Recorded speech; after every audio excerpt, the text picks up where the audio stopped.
Et tu vas même voir, hein, si tu analyses vraiment le parcours des entrepreneurs, le parcours des personnes qui ont vraiment réussi, tu vas te rendre compte que quelque part, même s'ils font 10 000 choses, ils ont une seule chose qui définit leur réussite. Je vais te prendre par exemple le cas d'un entrepreneur très connu. Même si a fait dans le poulet, même si a fait dans les formations en ligne, même s'il propose des trucs en Amazon, machin et tout, ce serait fou de croire qu'il est bon dans tout ça. Moi, je vous dis une chose, c'est la vente. C'est un vendeur, il a un charisme fou et c'est un vendeur extraordinaire. Et je pense que c'est ça sa tendance naturelle en fait.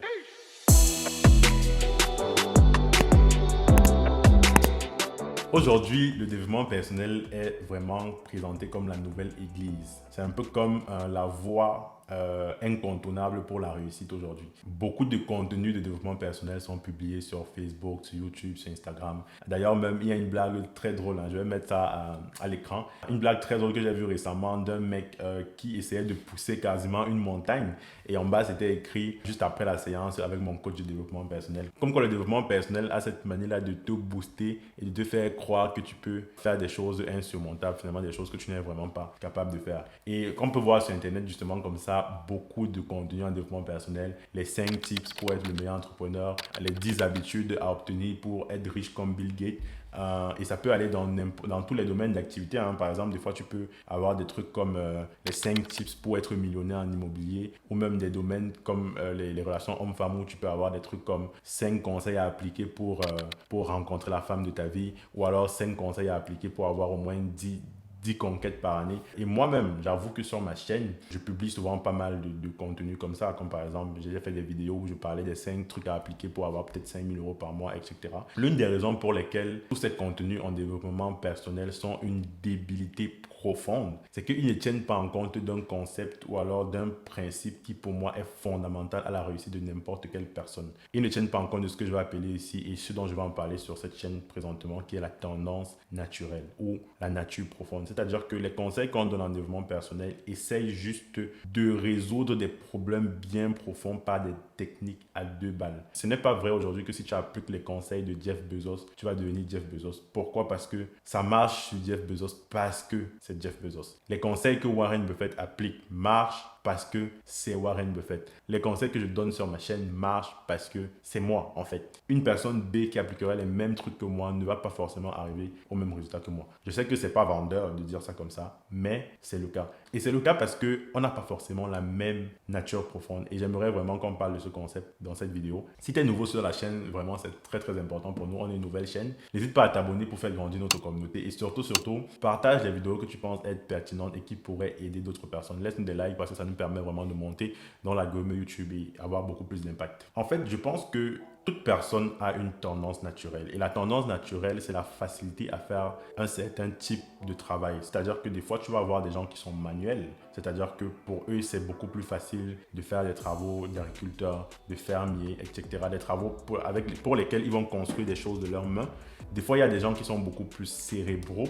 Et même dans le cérébral, il y a différentes catégories. Il y a des gens que ça ne dérange pas de rester dans leur chambre toute la journée tant qu'ils font du code. C'est pour ça que tu vas voir des gens, par exemple, exploser dans des business, par exemple, de développement software. Des gens, par exemple, qui à 15 ans, 20 ans, 25 ans sont des millionnaires parce qu'ils ont fait des algorithmes, ils ont créé des applications, ils ont créé des solutions d'intelligence artificielle. Et souvent, ces personnes-là sont des cérébraux, ils sont des introvertis. Et ce n'est pas vrai que quelqu'un qui est manuel, que tu mettrais à la même place, même qui appliquerait les mêmes types de tips, arriverait à ce type de résultat parce que ce serait juste très, très compliqué pour lui. Pour quelle raison? Parce qu'ils n'ont pas la même tendance naturelle. Et la tendance naturelle, c'est quelque chose pour moi qui, je pense, est très, très fondamental à la réussite en fait. Et le problème qu'on a aujourd'hui, nous qui sommes justement submergés dans tous ces contenus, ces ramassis de développement personnel, c'est que beaucoup d'entre nous ne connaissent pas notre tendance naturelle et essayent juste d'appliquer des recettes toutes faites à des problèmes qui sont beaucoup plus profonds. Et surtout quand on vient d'Afrique, parce que nous en Afrique, je ne sais pas pour les autres, parce que je n'ai pas forcément étudié dans les autres systèmes scolaires, mais nous en Afrique, on a été formatés dans un seul type d'intelligence en fait. C'est-à-dire que tous ceux qui ont peut-être de la facilité à dessiner, la facilité dans le sport, la facilité dans les travaux manuels, de la facilité par exemple à faire des gâteaux, etc., n'ont pas eu le temps dans notre système scolaire d'explorer toutes ces différents types d'intelligence, ces différents types de métiers-là et de trouver les métiers dans lesquels ils sont le plus à l'aise en fait. Beaucoup d'entre nous ont été cantonnés dans les métiers cérébraux et même pas cérébraux et même pas forcément très pratiques, cérébraux et assez théoriques et n'ont expérimenté que ça dans leur vie et justement se définissent dans ce prisme-là en fait, sans forcément avoir eu à tester d'autres choses en fait. Et je trouve que aujourd'hui, pour réussir dans la vie, il faudrait faire ce travail-là qu'on n'a pas fait pour nous quand on était enfant, mais trouver le temps de faire ce travail-là étant à l'âge adulte malheureusement. Et ça ne se découvre pas en un jour. Ta tendance naturelle ne se découvre pas en un jour, 2 jours. Il faut vraiment tester énormément de choses. Et justement, je pense que dans cette pilule de contenu de développement personnel, l'entrepreneuriat est un peu... c'est quoi le terme en français? Je dirais overrated. L'entrepreneuriat est vraiment overrated en fait parce que en général, dans les contenus de développement personnel, on a l'impression que la voie vers la réussite, la voie vers le bonheur, c'est vraiment être entrepreneur. Je trouve que c'est triste à dire, mais tout le monde ne pourrait pas être entrepreneur en fait. Tout le monde ne sera pas entrepreneur parce que la tendance naturelle de tout le monde n'est pas à l'entrepreneuriat. Moi, comment j'ai su que mon profil c'était un profil d'entrepreneur, c'est que déjà depuis tout petit, j'ai toujours eu à faire des projets d'entrepreneuriat. C'est-à-dire que même inconsciemment, quand j'étais à l'école primaire, quand j'étais au collège, j'essayais toujours de vendre quelque chose en fait. Pourtant, je n'avais pas forcément besoin. Il y a beaucoup de gens qui se sont retrouvés dans l'entrepreneuriat, surtout quand on a vécu en Afrique. Beaucoup de gens se sont retrouvés dans l'entrepreneuriat, peut-être parce qu'ils devaient nourrir leur famille, peut-être par obligation, je veux dire. Pourtant, moi, ça n'a pas forcément été le cas. C'est-à-dire que moi, quand j'étais au collège, je n'avais pas forcément besoin d'entreprendre, je n'avais pas forcément besoin de vendre des choses. Mais je me suis toujours retrouvé dans des projets comme ça où il fallait que, ou par exemple, en classe, je vendais des bonbons. Je me rappelle à une autre époque, quand j'étais un peu plus âgé, je pense en première terminale, j'ai commencé à filmer les événements de l'école et je mettais dans les CD pour vendre aux parents. C'est-à-dire que sans obligation, je me suis toujours retrouvé en train de faire des projets pour gagner de l'argent par moi-même, des projets parce que je trouvais juste ça assez stimulant en fait. Et il y a eu des périodes de ma vie où j'ai eu à travailler, typiquement quand je suis sorti de l'université, quand j'ai eu ma maîtrise ici au Canada, j'ai travaillé pendant quelques années et sans savoir pourquoi, parce qu'à un moment, je trouvais ça tellement dur. Pourtant, c'était une entreprise où les conditions de travail n'étaient pas très, très rudes, j'avais assez de flexibilité, mais je ne me sentais pas bien en fait. Je ne me sentais vraiment pas à ma place. Je faisais des journées à moitié parce que juste le fait de me lever le matin, aller en entreprise, j'aimais pas en fait l'environnement. Je me retrouvais toujours dans des journées, à la fin de la journée, assez malheureux en fait. Et à côté, j'avais toujours mon projet entrepreneurial qui était pour moi comme une bouffée d'air en fait. C'est un peu comme si toute la journée tu fais quelque chose finalement que tu n'aimes pas. Et tu arrives juste à avoir une bouffée d'air le soir quand tu travailles sur ton propre projet. Et c'est comme ça que j'ai compris qu'au final, l'entrepreneuriat, c'est peut-être la voie pour moi en fait. Et je ne me vois pas vivre ma vie autrement. Je ne suis pas en train de dire que je ne passerai plus jamais par le salariat. Ça se peut peut-être que, on ne sait jamais, peut-être qu'à un moment, je vais repasser par le salariat. Mais je ne me vois pas vivre ma vie autrement qu'en tant qu'entrepreneur. Ça, c'est quelque chose qui a été clair pour moi au fil des années. Et même dans l'entrepreneuriat, quel type de business je veux faire, ça m'a pris du temps pour savoir. J'ai fait énormément de types de business différents. Aujourd'hui, par exemple, je fais dans la publicité, je fais dans le créatif, je fais dans les designs des tunnels de vente pour les entrepreneurs. J'ai des business qui sont assez cérébraux, c'est-à-dire que je propose vraiment mes services. Mais j'ai eu à tester différents types de business. À un moment, j'ai fait dans l'immobilier. À un moment, ici à Montréal, je me rappelle quand j'étais plus jeune avec un ami, on faisait ce qu'on appelle de la sous-location. Je pense que c'était l'un des premiers business, en plus des couvertures de mariage que j'ai eu à faire. C'est-à-dire qu'on prenait un appartement, on le meublait et ensuite on le sous-louait à des personnes. En fait, on arrivait à dégager comme ça 500 $ par mois assez facilement. C'est un business qui me faisait rencontrer énormément de personnes, faire des visites d'appartements, etc.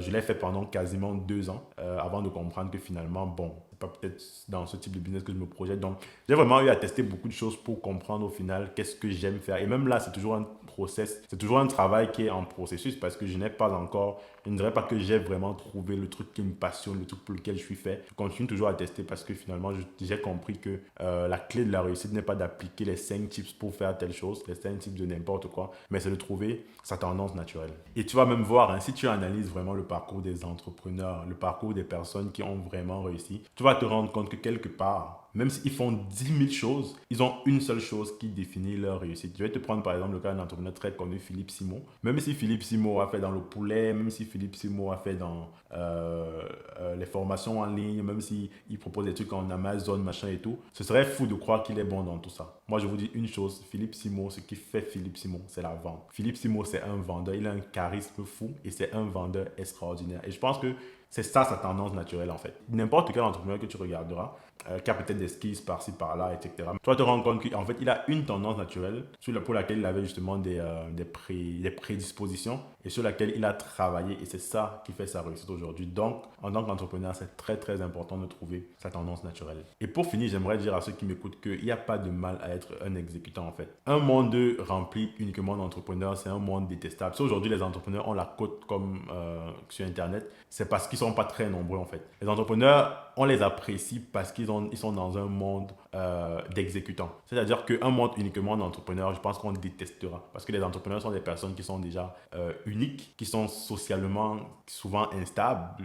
Et c'est ça un peu qui fait leur force. Parce que tu peux pas être un très bon entrepreneur en étant normal. Pour la plupart des entrepreneurs que j'ai rencontrés qui sont très bons, qui sont excellents, souvent il y a un côté obscur en fait, et souvent c'est dans le social. C'est-à-dire que le mec performe tellement bien en entrepreneur, mais il est socialement awkward, comme les anglophones disent souvent. Et je pense que le monde aujourd'hui se porte bien parce qu'il y a très peu d'entrepreneurs. Il n'y a pas de mal à être un exécutant parce que l'exécutant, c'est aussi lui qui fait même 90% du travail. Je vais prendre par exemple le cas du couple Apple, là, Steve Jobs avec Steve Wozniak. Steve Jobs, c'était le rêveur. En fait, je ne sais pas si vous avez lu sa bibliographie, mais c'est le mec qui arrive aujourd'hui, comme ça, il dit, j'ai une idée révolutionnaire. Je pense que le prochain téléphone n'a pas de clavier. Faites-moi un téléphone à clavier. Sérieux, et il y a beaucoup d'employés d'Apple qui ont témoigné, qui disent que le mec, en fait, il arrive avec des idées visionnaires, sûrement que personne ne comprend. Mais c'est pas lui l'informaticien qui va aller coder. C'est vrai qu'en général, on présente les CEO de boîte, mais ça, c'est pour la communication. Comme le mec qui sait faire du code, le mec qui fait tout finalement. D'ailleurs, si tu vois, par exemple, des gens comme Elon Musk, tu as l'impression que c'est lui qui va changer le boulon des fusées de SpaceX en fait. Pourtant, le mec, c'est juste le visionnaire. Derrière, il y a une équipe d'exécutants. Pour le cas d'Apple, c'était vraiment Steve Wozniak qui arrive à mettre en place des process pour justement sortir ces produits révolutionnaires-là. Et je pense qu'ils ont autant de mérite, voire même beaucoup plus de mérite que les rêveurs, que les entrepreneurs, les visionnaires qui sont les Steve Jobs et tous ceux qu'on connaît, qu'on met de l'avant en fait. Donc, il n'y a aucun mal à être un exécutant. Être un exécutant, c'est même quelque chose de bien. Si être exécutant, c'est vraiment de ta nature profonde, je pense que tu peux bâtir ta richesse en étant un exécutant, en travaillant fort, en investissant ton argent justement que tu vas gagner en exécutant et être très très heureux comme ça.